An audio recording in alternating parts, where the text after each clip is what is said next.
vamos a tratar solamente una parte de lo que teníamos previsto. Teníamos justamente en mente el núcleo central de la filosofía adorniana, que se expresa curiosamente en la obra Minima Moralia de Theodor W. Adorno. Probablemente algunos de ustedes han leído o han hojeado el texto completo de la obra que les hice llegar la semana pasada. Estimadas y estimados oyentes, no hay duda de que se trata de un texto no típico de filosofía. Es una suma de aforismos, es decir, algo típico más bien de la literatura y de textos populares, y no necesariamente algo que pertenece a la tradición sistemática de la filosofía clásica, sobre todo de la filosofía escolarizada.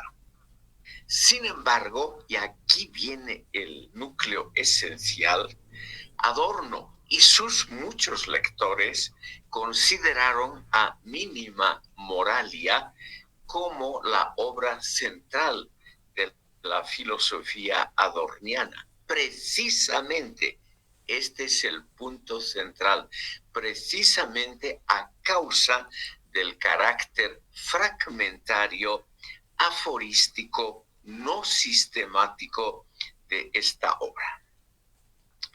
Al cumplirse 50 años de la aparición de esta obra en 2001, Minima Moralia se publicó por primera vez en alemán en 1951, apareció un volumen colectivo de pensadores importantes de Europa y Estados Unidos que comentaban precisamente ese carácter fundacional de la obra Minima Moralia. Aquí les muestro esta obra que apareció en 2001 para festejar los 50 años de la aparición de Minima Moralia. En este volumen, estimado público, distinguidas personalidades del ámbito no solo filosófico, sino también literario, sociológico, etcétera, se expresan sobre la calidad y sobre el carácter de esta obra. Y aquí nos viene el punto central de esta obra, que es extremadamente interesante, aunque lo admito, parece realmente una obra de muy difícil comprensión y que no tiene que ver con filosofía.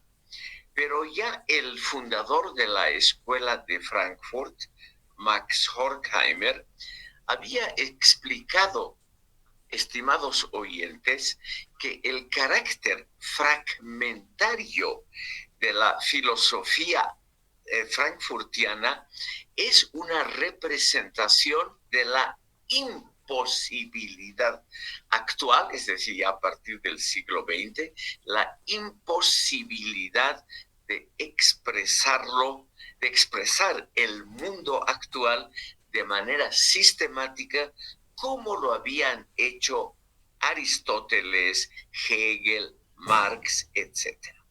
Entonces, aquí tenemos un retrato de Max Horkheimer, el amigo y protector de Adorno, el fundador de la Escuela de Frankfurt, y el tipo que tenía, como hemos visto ya, la chequera, cosa muy importante, y él muy claramente expresa esa idea de que hoy en día la verdad no puede ser construida de modo sistemático, sino mediante fragmentos.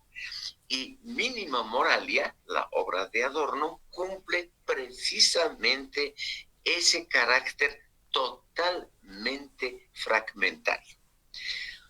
Obviamente, estimado público, el carácter fragmentario de Mínima Moralia nos impide una sistematización escolarizada de la filosofía adorniana, que por ello la tenemos que comprender, estimado público, como el mismo Adorno y sus muchos lectores la han comprendido, una suma de pedazos, de trozos, de fragmentos, de aforismos que dan sentido solamente en la constitución de esa totalidad.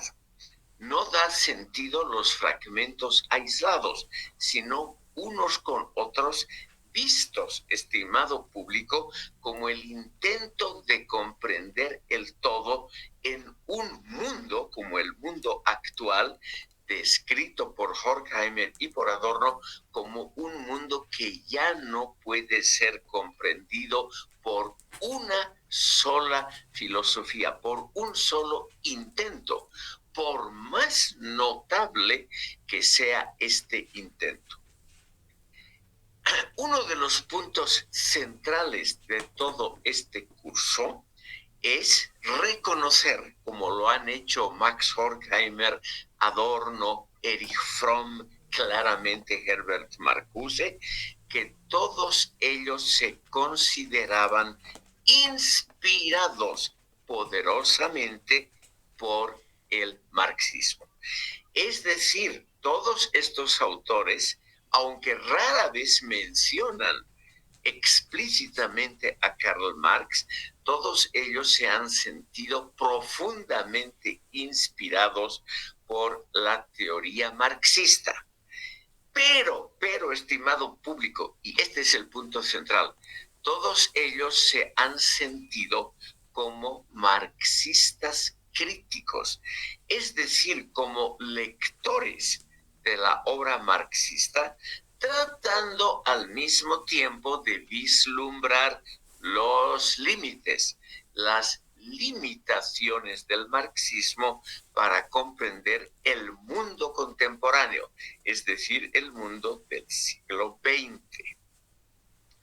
Tenemos entonces aquí una primera explicación de ese carácter a propósito, premeditadamente fragmentario de la filosofía frankfurtiana en general. El mundo actual es un mundo muy complejo, un mundo que no puede ser comprendido a partir de una sola teoría, por más notable, por más sistemática que parezca esta teoría, como han sido las filosofías, sobre todo de Kant, Hegel y Marx. El mundo actual, en una palabra, se desarrolló de tal manera que la filosofía marxista no estaba en la posibilidad de explicar clara y fidedignamente un mundo que se había de alguna manera alejado de los presupuestos del gran maestro Karl Marx. Entonces, sin renunciar a Marx, de ninguna manera, sin renunciar a Marx, había que ir más adelante. Y eso se consigue solamente uniendo, vinculando el núcleo marxista con otras teorías. Por ejemplo, con el psicoanálisis de Sigmund Freud, con la filosofía que se había desarrollado por parte de otros pensadores, con la sociología empírica y con otros fragmentos importantes del siglo XX. Por lo tanto, la filosofía frankfurtiana se consideraba siempre, hasta hoy, por ejemplo, el representante actual más conocido, Axel Honneth, considera que todavía él es marxista. Un momentito, alguien quiere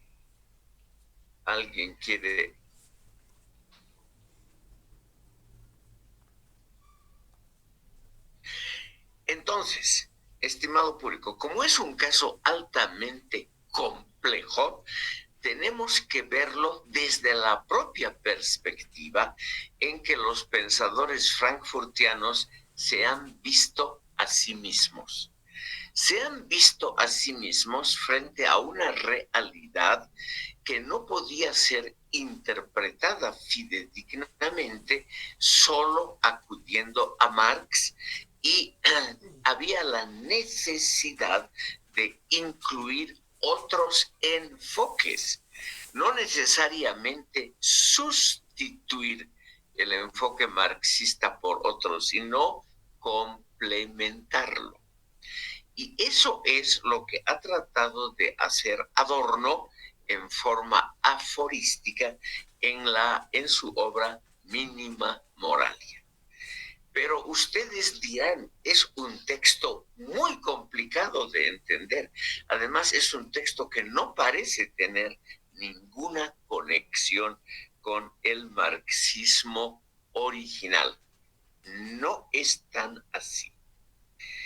En la Mínima Moralia, Adorno explica uno de los puntos centrales. Él dice, lo que yo estoy exponiendo es, cito, una ciencia triste. Triste quiere decir decepcionante.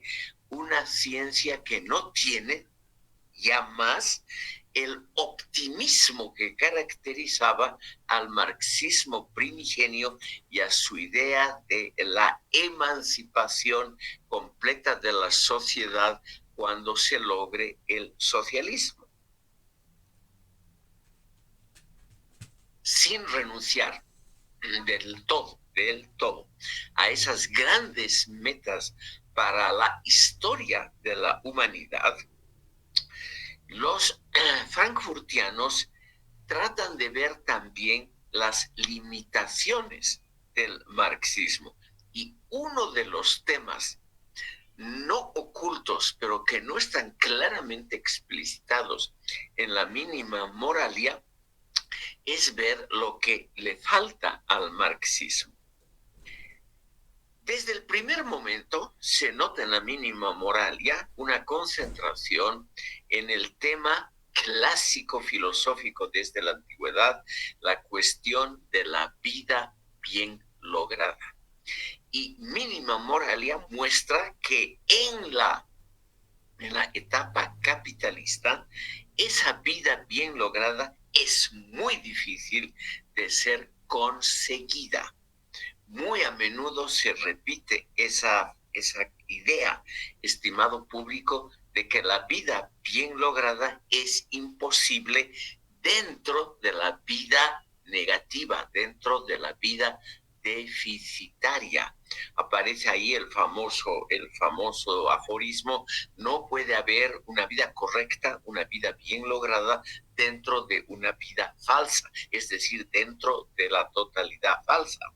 Pero esto, precisamente, ese aforismo central, es rebatido por la misma Mínima Moralia, porque la Mínima Moralia, en forma literaria, trata de mostrar los fenómenos de alienación contemporáneos, es decir, típicos del siglo XX, que Marx los intuyó, pero que no alcanzó a explicitarlos.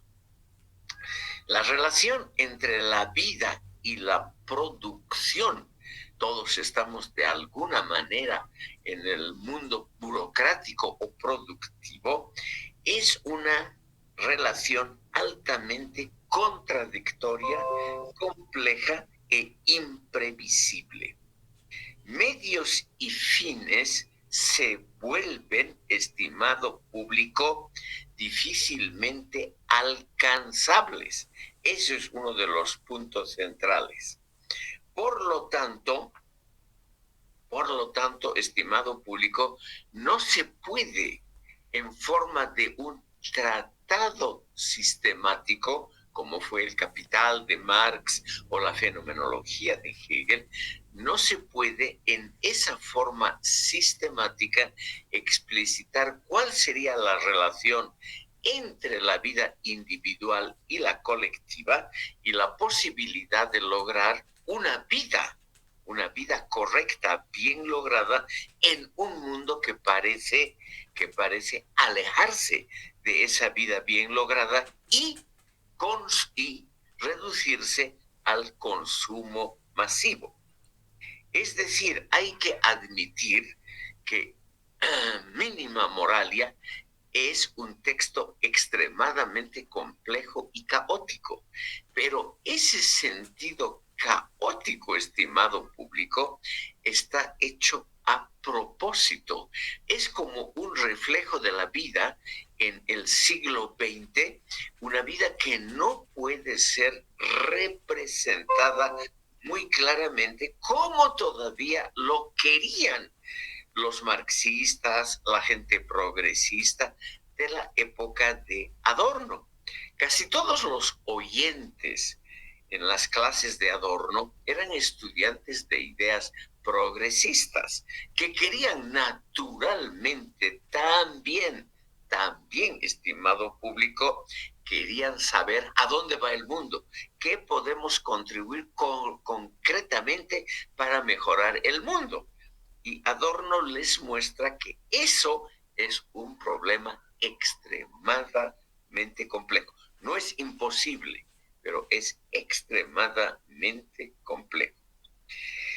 Entonces, ¿qué hay que hacer? Y lo que hay que hacer, estimado público, es algo que posiblemente no va a gustar a algunos de mis distinguidos oyentes. En primer lugar, hay que purificar el marxismo de los aditamentos posteriores de Engels, Lenin, Stalin. Menciono a los que eran importantes en la primera mitad del siglo XX, cuando se conformó la Escuela de Frankfurt y cuando Adorno escribió Mínima Moralia. Hay lamentablemente que separar el marxismo original, el marxismo humanista, el marxismo filosófico, hay que separarlo de los aditamentos posteriores de las doctrinas oficiales. En una palabra, hay que separarlo de lo que hizo Friedrich Engels y lo que hicieron posteriormente los grandes autores del llamado marxismo institucional, que empieza con Vladimir Ilich Lenin. Aquí tenemos, estimado público, un retrato de Friedrich Engels y a la de una famosa fotografía donde está Karl Marx aquí en el centro, Friedrich Engels a la derecha y las tres hijas de Karl Marx aquí en el primer plano. ¿Por qué les muestro esta fotografía? Porque esta fotografía exhibe la íntima relación, la relación extremadamente cordial que unió a Marx y Engels. Y precisamente este es el punto que hay que destacar. Hay que renunciar a Engels como fundador de un sistema llamado marxismo, un sistema que tiende a la dogmatización. Por más que Engels haya sido la persona que ayudó a Marx a sobrevivir durante largas décadas, no hubiera podido existir Marx sin la ayuda de Engels. Marx no trabajaba y tenía que utilizar su tiempo, todo su tiempo, para escribir su magna obra en condiciones económicas muy difíciles. Pero, estimado público, Engels lo que ha hecho, según los autores de la Escuela de Frankfurt y muchos otros pensadores, lo que ha hecho es dogmatizar el marxismo, convertirlo en un sistema que puede ser aplicado a todos los espacios del mundo, es decir, también a las ciencias naturales, y convertir así el marxismo en una especie de doctrina universal que puede ser aplicada para comprender todo. Esa idea engelsiana, esa idea es rechazada por Adorno y los pensadores de la Escuela de Frankfurt. O sea, por más que nos parezca Engels un tipo, además, muy simpático, él era muy democrático, vamos a ver ahora mismo su aporte a la democratización del movimiento socialista, etcétera, pero desde el punto de vista teórico sistemático, había que rechazar a Engels y al llamado marxismo institucional de la Unión Soviética.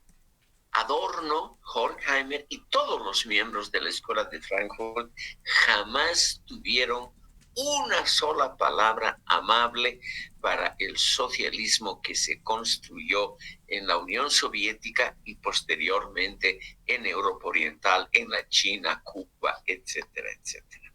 O sea, había que volver a la idea original de Marx, según ellos. Y original de Marx, Estado Público, es la que también ahora en 2025 se está nuevamente discutiendo de forma intensa. Por eso creo yo que les puede interesar a ustedes lo que se está haciendo hoy en el caso de la reconstitución de un marxismo crítico. Esa reconstitución del marxismo crítico tiene que ver con la obra siempre rechazada por el marxismo institucional, la obra de Karl Korsch, que aquí está a la izquierda, y de Georg Lukács, que aquí lo encontramos a la derecha. Estos dos pensadores publicaron justamente antes de que se constituya el Instituto de Investigaciones Sociales, inmediatamente antes, en 1923, publicaron cada uno la obra fundacional del llamado marxismo occidental o marxismo crítico. La obra fundamental de este señor Georg Lukács apareció en la editorial Malik, que era la editorial de Felix Weil, el amigo y el mecenas de la Escuela de Frankfurt.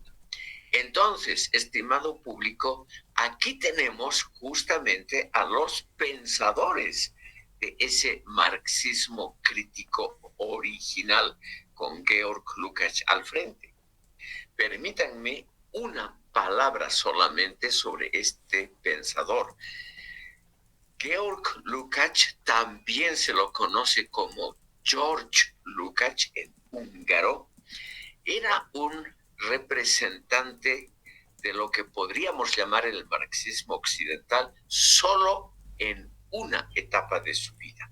Es una historia muy interesante, la biografía de Lukács, pero es al mismo tiempo una historia que no podemos reiterar aquí por ser muy extensa. Solamente quiero decirles lo siguiente. Él en su juventud fue amigo de Adorno. Ambos se encontraron en Viena, donde Lukács residía exiliado.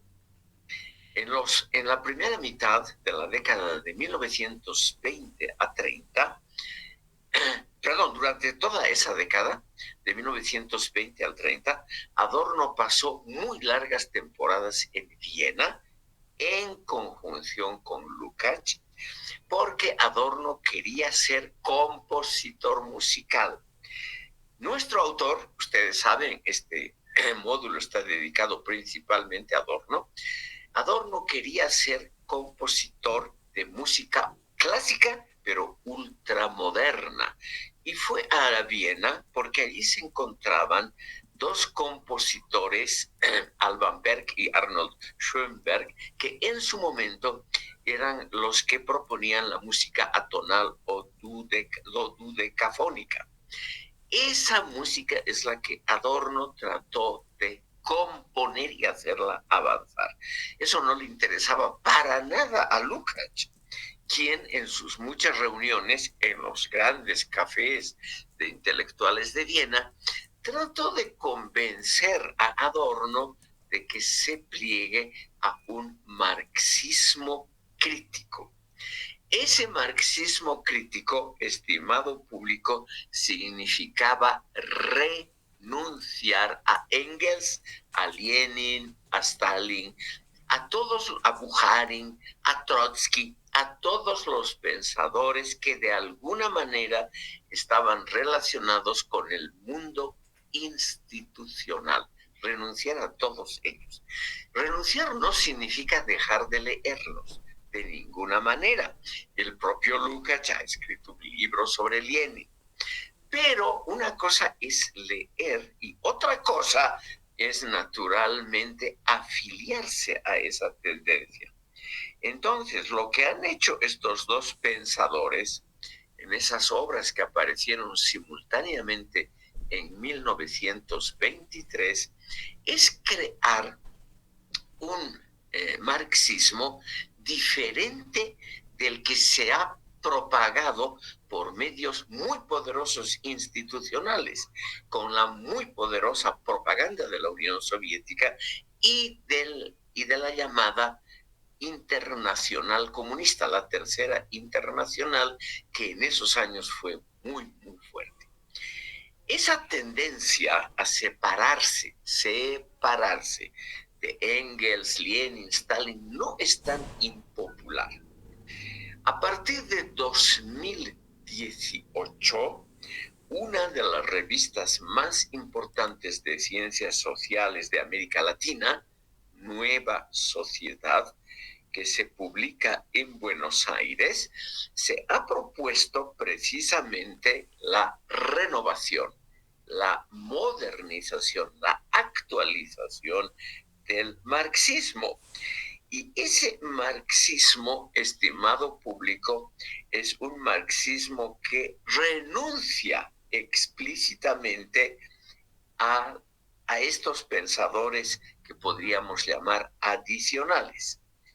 Dice, por ejemplo, uno de estos pensadores argentinos actuales de este momento, Horacio Tarcus. Voy a escribir luego el nombre en la pizarra. Horacio Tarcus dice, por ejemplo, la obra del padre fundador Karl Marx ya no tiene respuestas para todas las preguntas, pero seguimos dialogando con Marx. Lenin todavía es marxista, esto es lo esencial, pero Marx ya no es leninista. Entonces, estimado público, y les pongo el nombre de la revista también,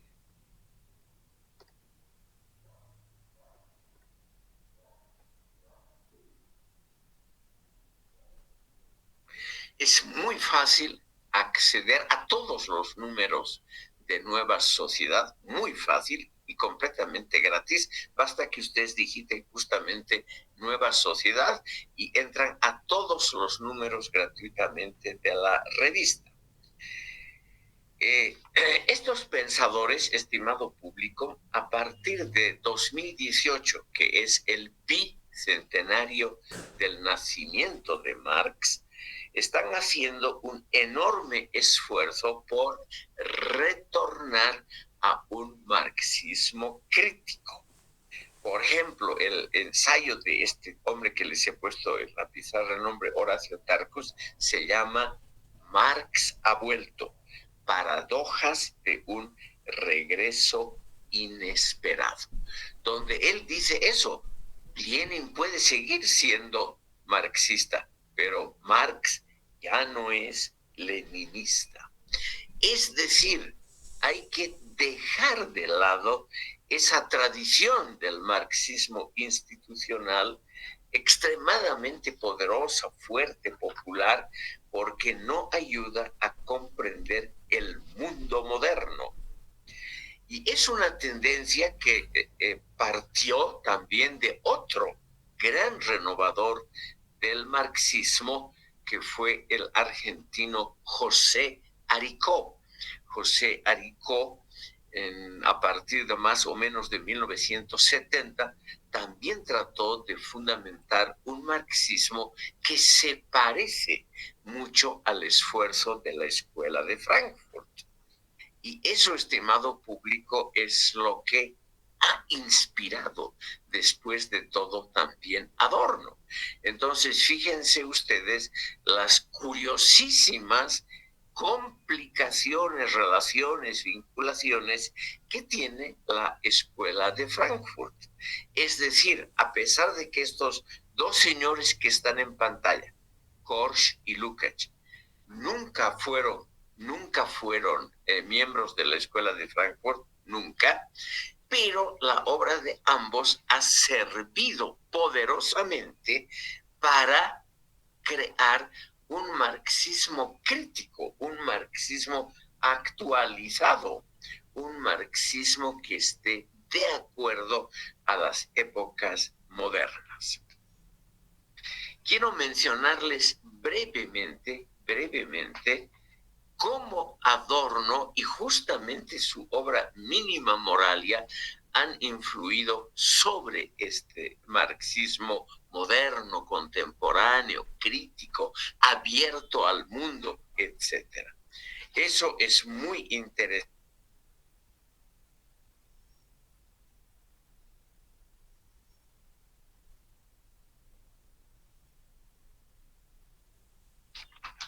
Eso tenemos en pantalla a Georg Lukács. En primer lugar, él se dio cuenta que había una diferencia teórica entre Marx y Engels. Pese a que habían escrito libros juntos como La ideología alemana, etcétera, habían colaborado en varios proyectos conjuntamente, por ejemplo, el manifiesto del Partido Comunista, escrito conjuntamente. Engels fue el albacea de este señor, etcétera. De todas maneras, se notó, estimado público, que habían algunas diferencias entre ellos. Y estas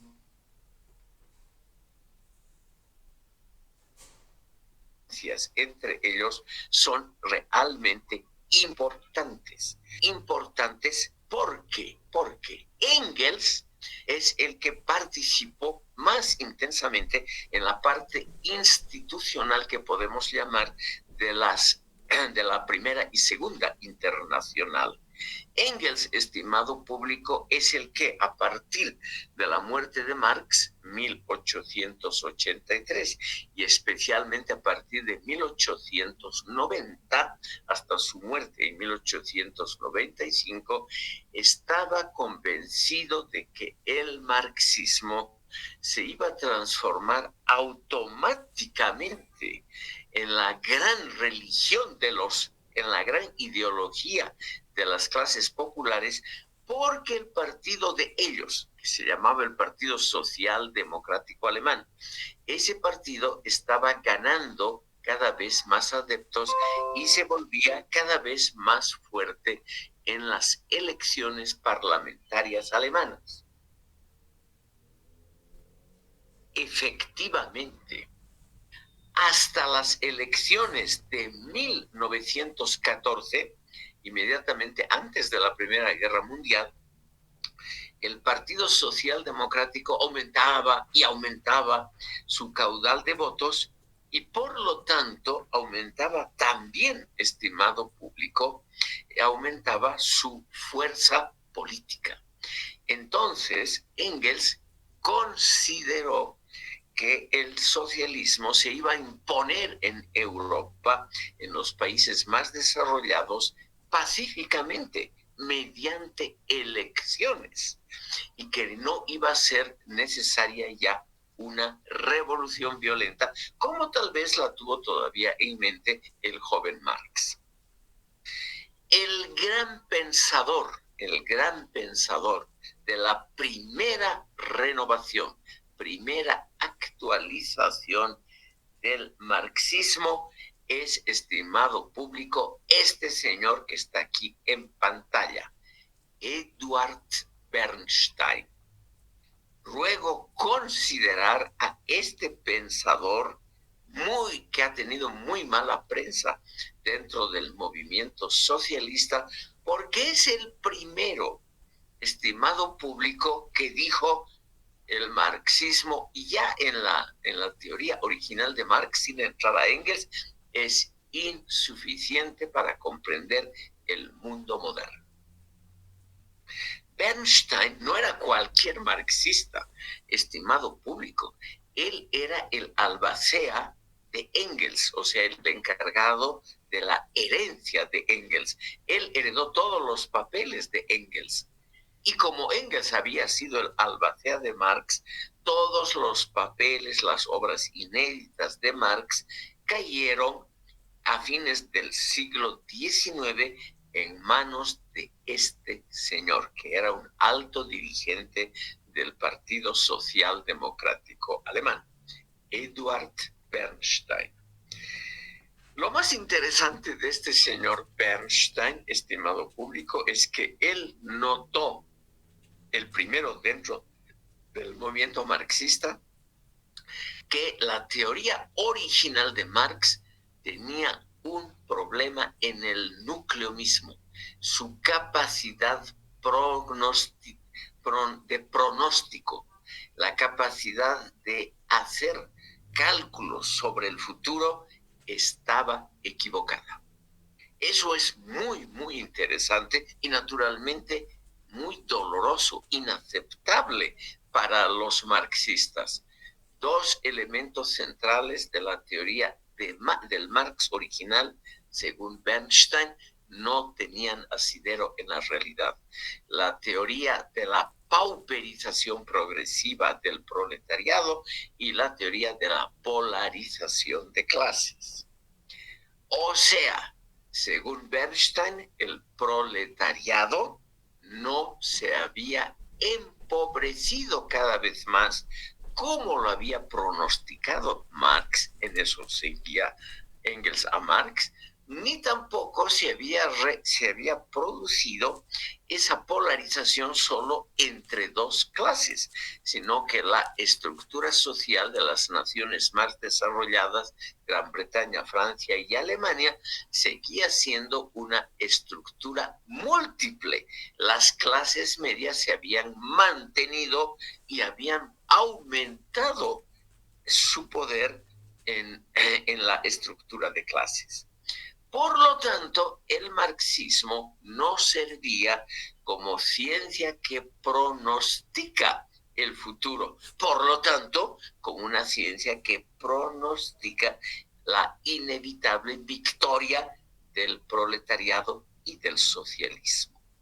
Bernstein se dio cuenta de eso, estimado público, en su gran obra que se llama Las precondiciones del socialismo y las tareas de la socialdemocracia, publicado en 1899, con un enorme despliegue de datos empíricos sobre la realidad de Gran Bretaña y Alemania. Bernstein tiene el mérito de haber demostrado con datos de la realidad, con datos empíricos, que esos dos elementos de la teoría marxista no se daban en la realidad. Y que por lo tanto todas las facultades de pronóstico hacia el futuro del marxismo tenían que ser repensadas, no anuladas, sino repensadas. Bernstein siempre fue un personaje clave del Partido Socialdemocrático y él se consideró un marxista crítico hasta el final. Pero había que crear un movimiento que englobe a las clases medias sus intereses, sus necesidades y sus imágenes del futuro, y no solamente las imágenes del proletariado. En una palabra, Bernstein fue el primero en creer que la idea de que el proletariado se convertía en la clase universal, cuya emancipación iba a ser la emancipación de toda la humanidad, que es el núcleo del marxismo, que eso no se iba a realizar, que eso no tenía un asidero en la praxis, y que por lo tanto el Partido Socialdemocrático, que ya era numéricamente el más grande de Alemania a fines del siglo XIX, comienzos del XX, que ese partido tenía que simplemente considerar y hacer propias las demandas de las clases medias. Obviamente esto, estimado público, no fue jamás aceptado, jamás, por los marxistas ortodoxos. Pero esas ideas sirvieron para apuntalar al marxismo occidental o marxismo crítico, cuyo exponente filosófico más importante es este húngaro Georg Lukács. Como les decía, permítanme ustedes una palabra, porque es una vida absolutamente de novela la de Lukács. Él era hijo del hombre más rico de Hungría. Su padre era el copropietario del banco más poderoso de Hungría hasta 1914, hasta la Primera Guerra Mundial. O sea, es un chico que no tuvo el más remoto problema financiero en su vida. Pero él, desde muy niño, se dedicó a estudiar profundamente a Marx y a Hegel. Y el, estimado público, era sobre todo un crítico literario, un experto en literatura y estética. Él es el gran creador de la estética marxista, que lamentablemente no podemos estudiarla sino muy parcialmente cuando dediquemos una sesión a la estética adorniana. ¿Qué es lo que Lukács propuso y lo que realmente la escuela de Frankfurt ha tomado totalmente, aunque sin darle mucha importancia? Adorno y los amigos de Adorno se enemistaron después con Lukács, porque Lukács criticó el Instituto de Investigaciones Sociales de Frankfurt y dijo: es el gran hotel de lujo al borde del precipicio. En una sesión anterior ya hemos analizado esta hermosa metáfora. Un hotel de lujo, eran todos chiquillos de la alta burguesía, un hotel de lujo que está al borde del precipicio y que les gusta. Esto es lo que dijo Lukács, y en eso creo yo que tenía razón. Les gusta a Horkheimer, Adorno, Marcuse, etcétera, les gusta esa posición, una situación de lujo, o sea, una vida de la alta burguesía, pero como ellos mismos reconocen, al borde de la revolución, al borde del precipicio, pero todavía con el servicio y los privilegios de la alta burguesía.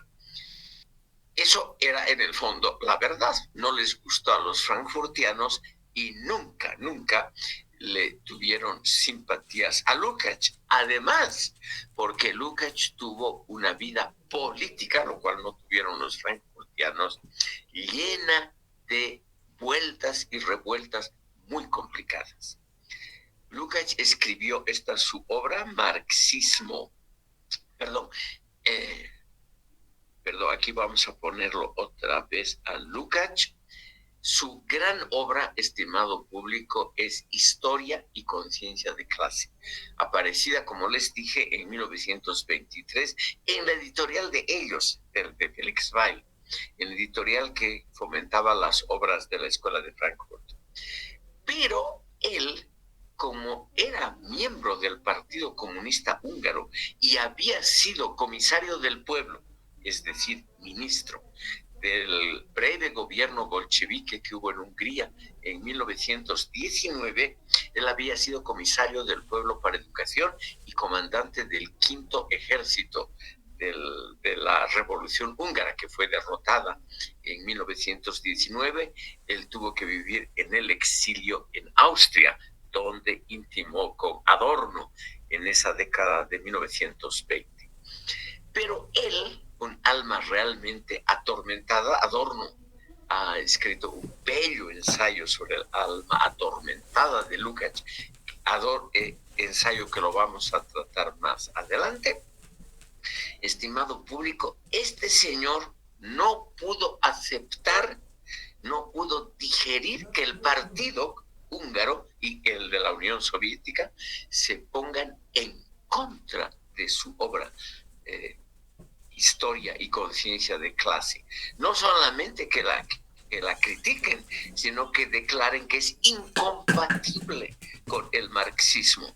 La Tercera Internacional, el Partido Comunista de la Unión Soviética, condenaron toda la obra. Y entonces Lukács, lo que se repitió varias veces en su vida, Lukács se arrepintió e hizo acto público de contrición. Él mismo condenó públicamente su obra, Historia y Conciencia de Clase, que hasta hoy es la obra fundamental del marxismo crítico.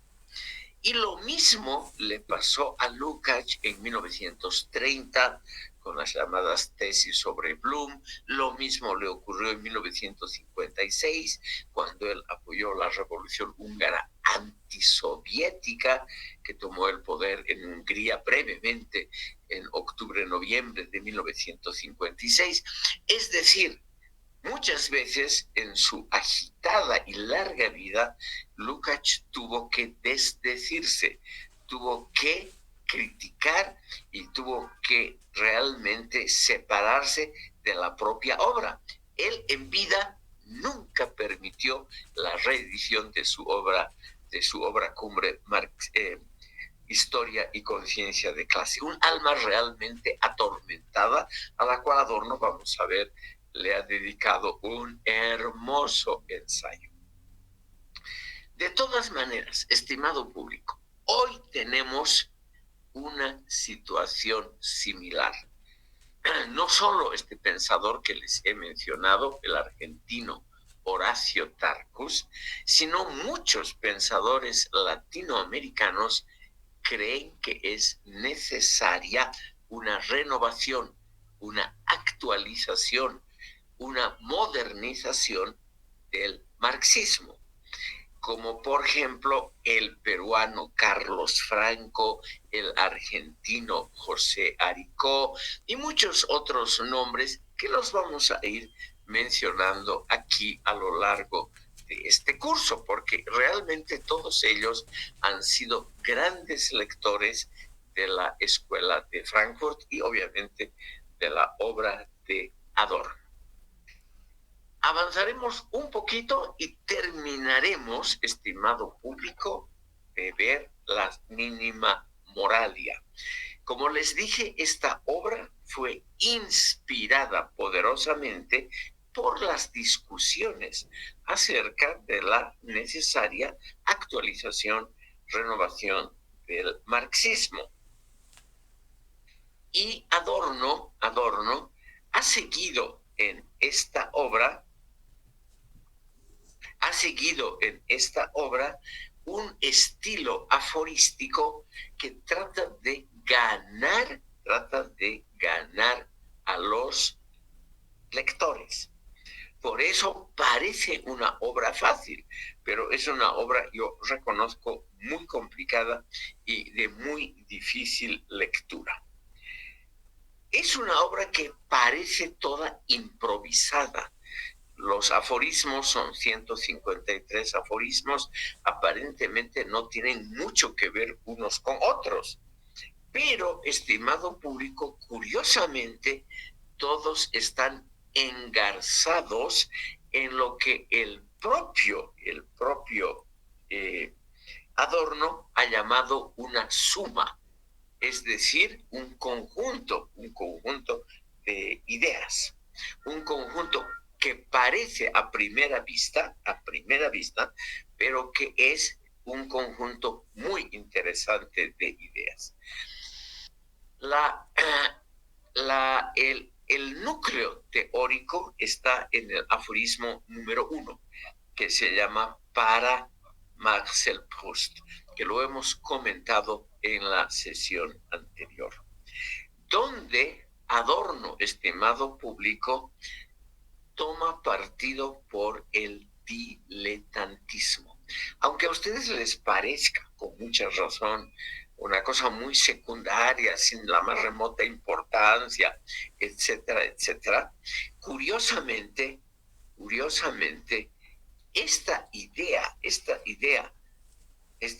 de que Proust no es un profesional, sino un diletante que suspende la división del trabajo.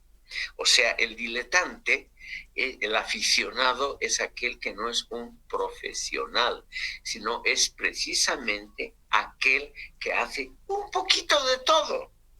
Y esa idea, aunque a ustedes les parezca solo literaria y sin importancia, esa idea es esencial para comprender toda la obra de Adorno. ¿Qué significa concretamente suspender la división del trabajo? Significa, estimado público, lograr una suma, es decir, una obra que en sí esté compuesta de fragmentos que parecen a primera vista disociados unos de otros. Si nosotros tomamos el Capital como el contraejemplo, vemos una obra estrictamente concentrada en asuntos económicos sociales, una obra sistemática, un tratado meticulosamente construido, tratando de fundamentar y explicitar una tesis central. Sin embargo, estimado público, aquí lo que Adorno nos dice indirectamente es que eso no sirve para explicar el mundo moderno. ¿Por qué? Porque el mundo moderno no puede ser ya explicado claramente siguiendo el Capital de Marx. Esa es la idea central, estimado público, que aquí está explicitada mediante un pequeño ensayo sobre un literato diletante como fue Marcel Proust. Marcel Proust nunca estudió literatura, nunca asistió a cursos universitarios. Él escribió A la búsqueda del tiempo perdido simplemente como un chico millonario, un chico muy rico que en la soledad de su casa se dedicaba a escribir lo que le parecía correcto y punto. Entonces, aquí en el fondo, estimado público, lo que hace Adorno en este primer aforismo es preparar el terreno para lo que trata de demostrar en los aforismos posteriores que tocan, por ejemplo, temas de la vida social, temas de la vida del consumo masivo, de la diversión pública, de cómo se divierte la sociedad norteamericana, todo eso. Adorno trata de demostrar, estimado público, que hay que integrar diferentes puntos de vista y por lo tanto diferentes disciplinas científicas para comprender un mundo que ha resultado mucho más complejo de lo que creyeron Marx y Engels. Entonces, lo que parece un conjunto caótico, yo admito, el libro es un conjunto caótico de ideas. Sin embargo, lo que trata este libro, Mínima Moralia, es la necesidad de un enfoque, lo que hoy diríamos interdisciplinario, para comprender el mundo moderno. Un enfoque que une sociología, filosofía, psicología y muchas otras disciplinas, en primer lugar literatura, para comprender un mundo que no se ha desarrollado de acuerdo a los parámetros ortodoxos marxistas. Pero, al mismo tiempo, Adorno, Horkheimer, Marcuse y Fromm, los cuatro principales de la primera etapa, nunca dejaron de considerarse marxistas críticos, porque lo importante para ellos era la crítica de Marx a las alienaciones modernas, la crítica de Marx al capitalismo y a sus consecuencias sociales y culturales. Ellos creyeron que ahí estaba lo valioso de Marx, pero que no bastaba el marxismo para explicitar un mundo social, un orden político, cultural, económico, que había resultado mucho más complejo de lo pensado por Marx.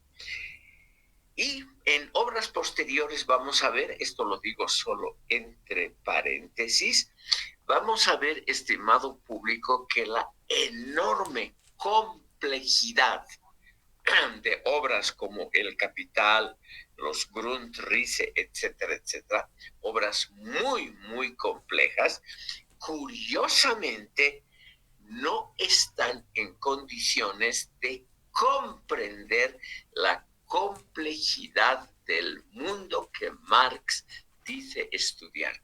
Aquí ellos vuelven a la teoría de Eduard Bernstein, es decir, la economía marxista es muy brillante, es realmente muy original, pero, estimado público, no nos permite comprender el mundo moderno, que simplemente va por otra ruta, se ha vuelto simplemente mucho más complejo de lo que pensó Karl Marx en sus mejores tiempos.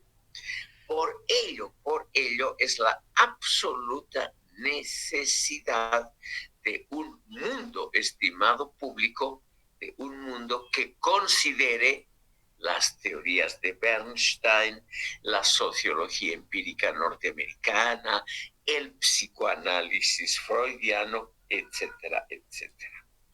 Al mismo tiempo, el marxismo sirve curiosamente mejor en el plano sociocultural.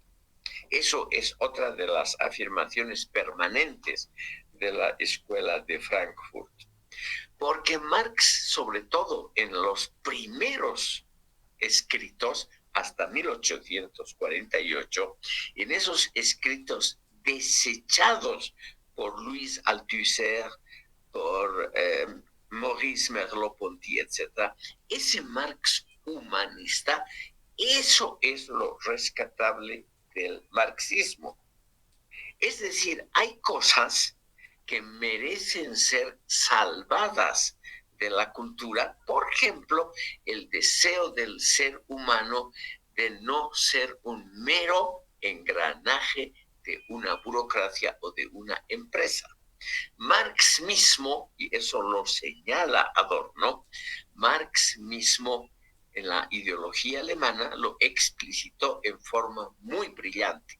El hombre del futuro va a ser aquel que es cazador en la mañana, pescador a mediodía, trabajador en la tarde y crítico literario en la noche, sin ser profesionalmente ni pescador, ni crítico literario, ni cazador, etcétera, sino un hombre completo, es decir, un ser humano que hace muchas cosas a la vez, que tiene una relación humana con la naturaleza, con los productos de la cultura, sin ser un especialista esclavizado por la división del trabajo.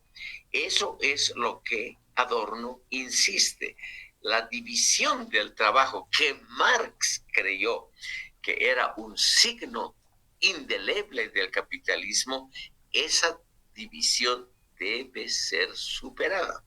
Y esa división del trabajo tiene que ser superada también en el campo de la intelectualidad, en el campo del trabajo filosófico.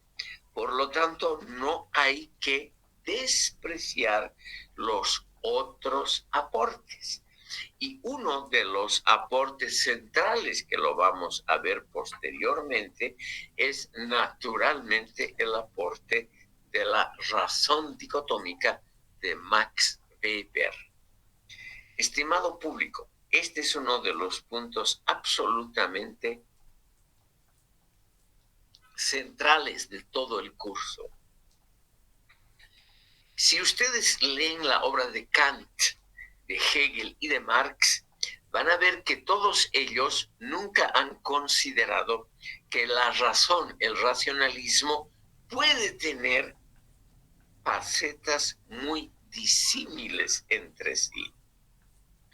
Para ellos, para Kant, Hegel, Marx, como para los clásicos anteriores, como Aristóteles, la razón es algo unitario. La razón no es algo que esté dividido entre sí.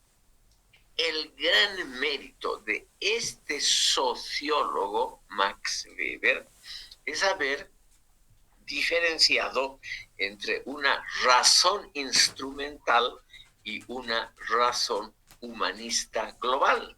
Y esa idea central de Max Weber, sobre todo explicitada en su obra Economía y Sociedad, es uno de los puntos centrales de toda la escuela de Frankfurt y de la teoría justamente de Theodor W. Adorno.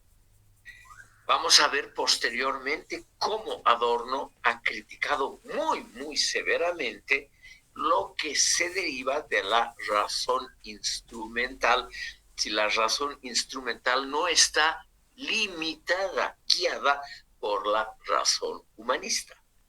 Max Weber y su famoso teorema, la jaula de la servidumbre voluntaria, la jaula, estimado público, o sea, el recinto que nos limita, que lo ha creado la razón instrumental, esa es, según Adorno, uno de los gravísimos peligros a los que la razón instrumental nos puede llevar y que se manifestó durante la época nazi en la construcción de los campos de concentración, el fruto más depurado de la razón instrumental llevada a su máximo peligro, a su máximo desarrollo también, pero a su máximo peligro. En eso hay, estimado público, una unanimidad de pareceres con todos los otros pensadores de la escuela, sobre todo con el rival de Adorno, con un tipo que Adorno nunca lo pudo tragar, que se llamaba Erich Fromm. Nunca lo pudo pasar, pero Adorno a regañadientes tuvo que reconocer algo. Este Fromm es el que introdujo el psicoanálisis dentro de la teoría social, es decir, la vinculación entre marxismo y psicoanálisis. Lo que hizo la escuela de Frankfurt fue añadir a esto la sociología crítica de Max Weber y lo que hizo Horkheimer, que fue añadirle también la sociología empírica norteamericana, que es extremadamente útil para conocer mejor el mundo actual. Entonces, lo que parecía, estimado público, una cosa inofensiva, ese primer aforismo sobre Marcel Proust y la necesidad de acabar con la división clásica del trabajo, se refleja claramente en una filosofía integrativa que precisamente trata de superar la división clásica del trabajo. Trata justamente de incluir sociología, psicoanálisis, teoría literaria, etcétera, para crear una filosofía acorde a la enorme complejidad del mundo moderno. Y aquí viene un punto que no va a gustar probablemente a la mayoría de ustedes. La teoría marxista, si uno lee El Capital, uno nota que la teoría marxista es algo extraordinariamente complejo, pero desde el punto de vista metodológico. Pero no es compleja al no considerar precisamente todos los factores evolutivos de la historia que no encajaban en esa teoría tan compleja económicamente como es el marxismo. Entonces, aquí Bernstein tenía algo de razón, no hay duda. Bernstein, al demostrar que los pronósticos marxistas basados en la interpretación económica del mundo que hizo Marx, esa teoría marxista no consideró la complejidad del desarrollo económico-social de los países altamente desarrollados. Engels, aquí lo vemos, estimado público, a la izquierda y aquí a la extrema derecha, Engels sí notó eso, y vagamente, sin explicitarlo. Y Engels dijo la famosa, en sus últimos artículos, entre 1890 y 95, él creyó que el Partido Social Democrático iba a triunfar sin revolución, o sea que el socialismo iba a triunfar sin revolución porque ese partido estaba ganando pacíficamente cada vez más fuerza parlamentaria, en contra de la teoría de una revolución violenta como lo creyó todavía Marx. Pero, lo que no previó tampoco Engels, pero sí Bernstein, es que la estructura social del mundo contemporáneo no es simple como lo creyó Marx, proletarios contra burgueses, como está explicitado, por ejemplo, en ese texto literariamente muy bello que es el Manifiesto del Partido Comunista, sino que la realidad social, la estructura de clases, la pirámide social, todo eso resulta muy diferente porque es más complejo de lo pensado por Marx. Como son exactamente las 11:45, estimado público, aquí tenemos que detenernos. Y en la próxima sesión vamos a terminar de ver algunos aspectos, digamos, secundarios de la obra Mínima Moralia, y vamos a ver cómo Adorno incluye una variable más en su análisis social y construye la otra obra de su primer periodo, La personalidad autoritaria, que es justamente la conjunción entre psicoanálisis y teoría social. Por lo tanto, estimado público, reitero lo del comienzo, por favor asistir a la asamblea docente estudiantil de carácter obligatorio, porque se va a tratar temas laborales extremadamente importantes para el futuro de ustedes. Aquí, lamentablemente, tenemos que terminar la sesión de hoy. Les agradezco muchísimo por haberme escuchado y que tengan un buen fin de semana.